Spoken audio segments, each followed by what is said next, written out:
Alright, hello, I've got my third installment, the last one, in my three-part series about mesh filters and computer cases. This one is pretty interesting. It's a viewer suggested video where we got the fan, then we got a spacer, and then we got a filter. Does that equal no airflow getting out of your case? Let's find out! So this is a little bit more of a consolidated data set than the very first one where I was pushing and pulling through a mesh filter directly over top. I consolidated down to the P28, the NF-F12, and the A12X25. So this is only the testing for pushing the air through a mesh filter, like we saw in the test at the very first picture. So that means the fan, then a mesh filter, or a spacer and a mesh filter. So we did it in a couple different passes. We have no space between the fan and the filter. Then we have it at medium thick, which is at 0.3 inches. And then we have it at thick, which is at approximately 0.6 inches, where the fan is forcing that air through the filter, pushing it. Vertical axis is in CFM, horizontal axis is in decibels, and all the decibel readings are interrelated to any other videos in the three-part series, but the decibel readings are not related to my normal standard testing process. These are standalone. I want to make sure that's clear. The CFM values are related to any other videos because I used a standardized testing apparatus. So there is that. P28 fan pushing air through filter.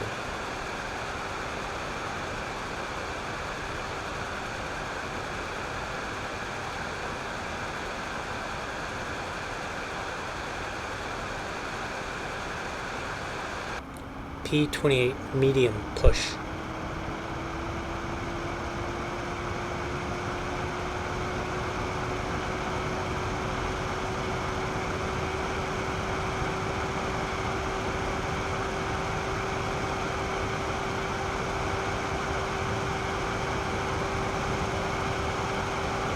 P28 thick push.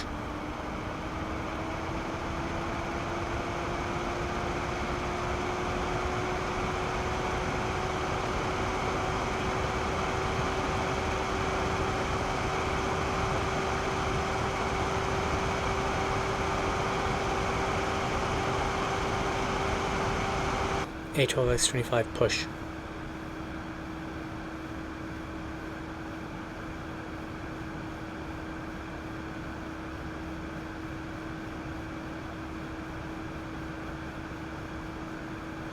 A12X25 medium push.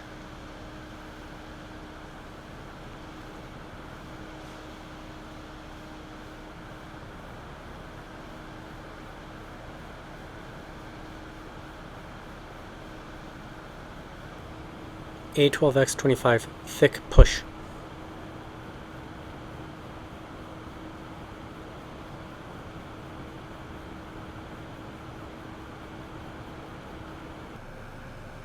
NF-F12 push.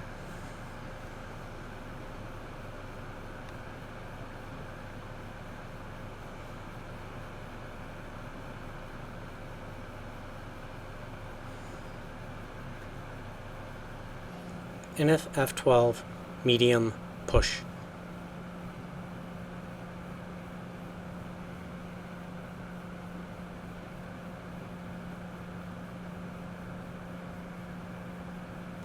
NF-F12 thick push.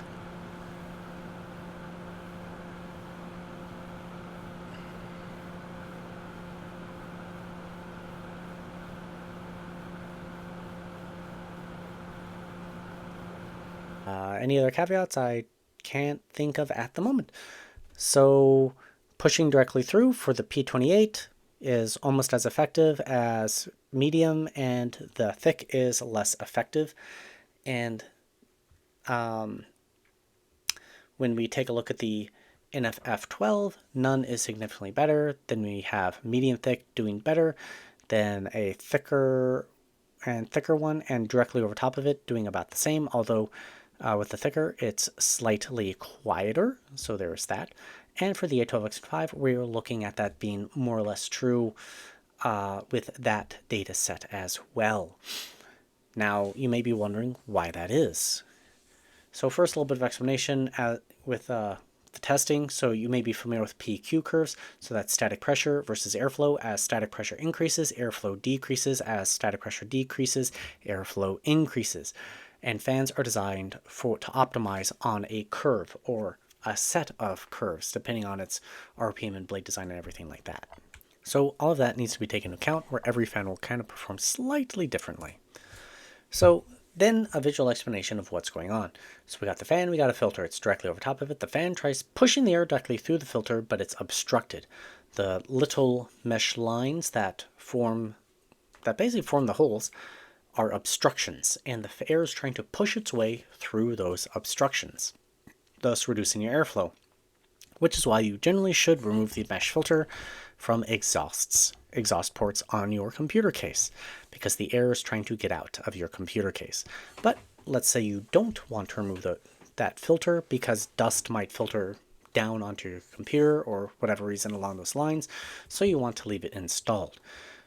Well, having a spacer around that filter, the air has more room to expand before hitting that mesh filter, allowing it to potentially be more efficient, or giving a little bit of a buffer zone before the air has to get forced through, because air is a compressible liquid, so it has a little bit of room to adjust its pressure to exit more seamlessly.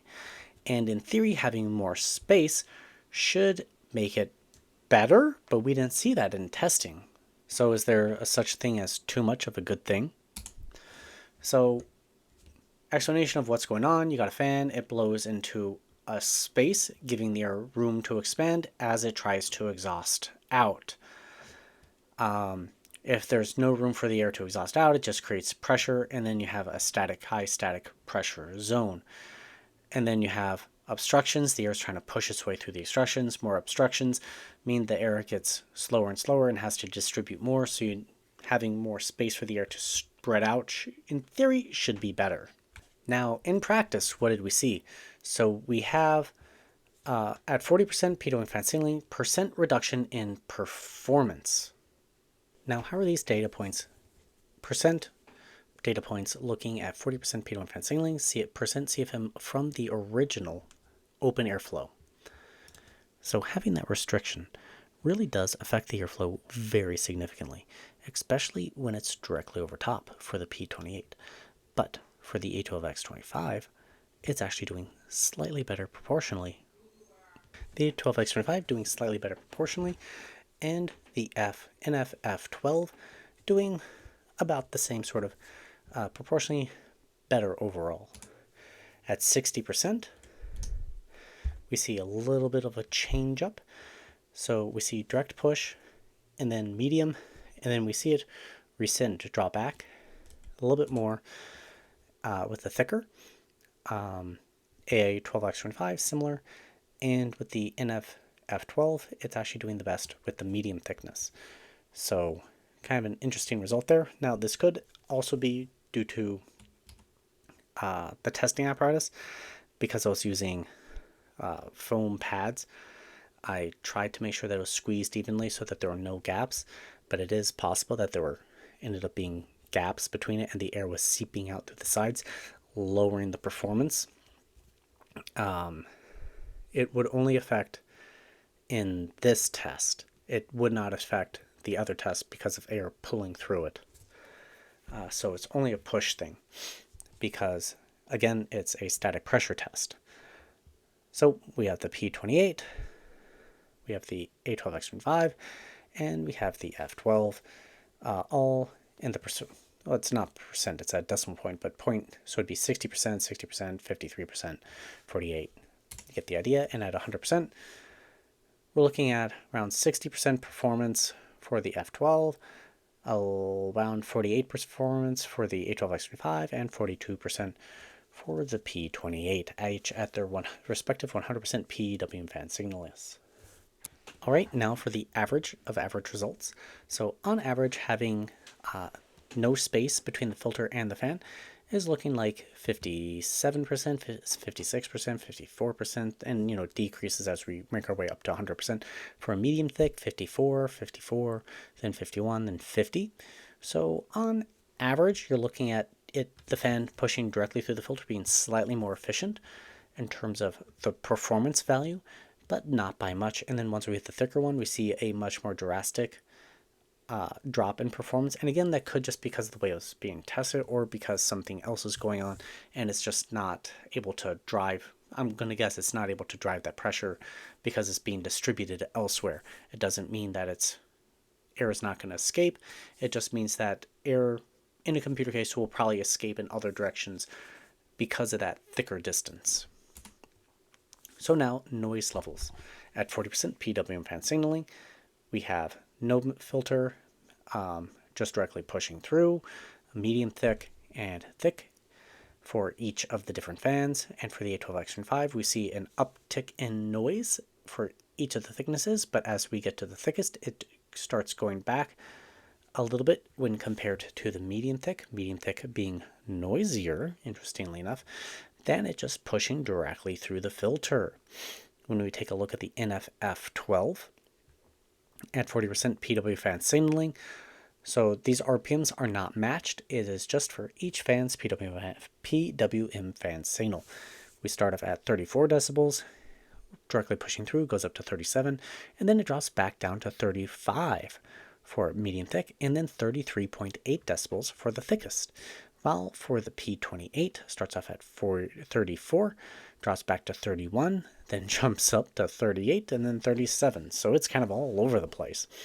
At 60%, the trends kind of are holding true. 80%. Again, these are decibel readings. I do apologize, it's not labeled. Don't worry, newer videos, I'm working on that. Every time I'm doing a video, I'm always improving. Finally, the trend at 80% is matching up for the P28, where it's lining up that each one of them gets a little bit noisier in this test. Very similar to the A12X5, while the NFF12 is kind of doing the opposite, which is what it's actually been doing this entire time. And last but not least, 100% PWM fan signal. The trends are holding true exactly the same way as that we've seen in the other tests.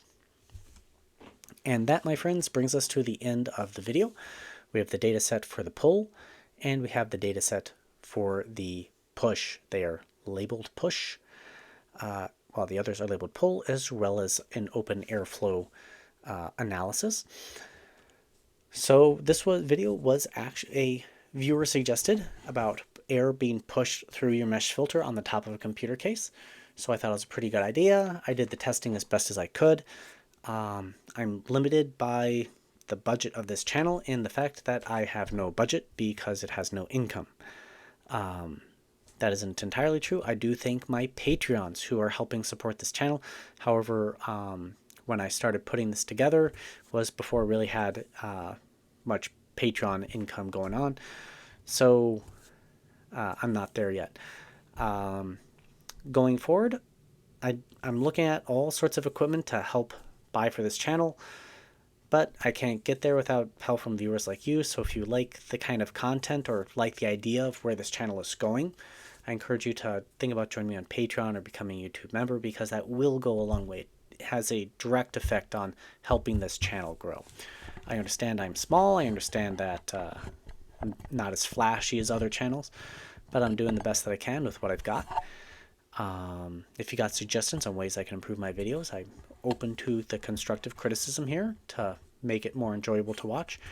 If you got ideas for more things me to take a look at, different fan models for me to do, please leave in the comment section below, and I hope you have a great day, and I hope to see you next time here on Computer Tech and More.